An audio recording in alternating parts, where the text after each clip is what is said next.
Hey friends, and welcome back to my channel. This video is all about fixing the issue while launching the game Bloodlines 2. The game is crashing at the startup. So without wasting time, let's go ahead and directly proceed with the resolution. First of all, in the basic step, I highly recommend to update your GPU drivers.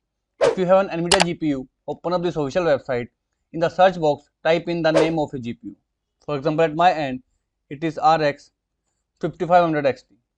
Select your GPU and click on the option Start Search to find the relevant drivers. Expand depending on the type of Windows you have, and from here you need to download the WHQL recommended drivers. Click on the option Download, save them and install them into your PC. If you have an NVIDIA GPU, here is the manual search. Type in the details right over here, click on the option Start Search to find the relevant drivers. And again right over here also, you need to download the WHQL recommended drivers by clicking on the option Get Download. Click on the option Download now, save these drivers into a PC, install them and relaunch the game. If this failed to work out, in next step, first of all, you need to launch the Steam right into a PC. Right click on your game, click on the option Manage and choose the option Browse Local Files.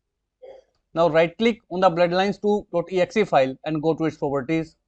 Under the compatibility tab, you will find the option of run this program as an administrator. Make sure you must check mark this particular option. After doing so, hit apply and OK button. Now again, right click on Bloodlines and right over here you will find the option of copy as path. Click on it. After copying the path, right click on the game file, go to its properties. Now right in this launch options, paste the path as it is by pressing the Ctrl+V key. After doing so, put a space and type in percentage command percentage. After doing so, close it.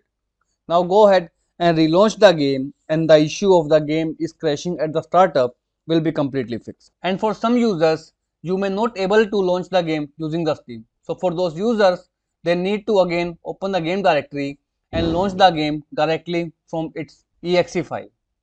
So to do so, just right click on the exe file and choose option Run as administrator and the game will launch automatically right from the game directory. So this is all about it friends. If this video works out for you, I request you to please click on subscribe button and turn on the bell notification icon to continue receiving updates from my channel. Thank you so much friends. Thank you for watching.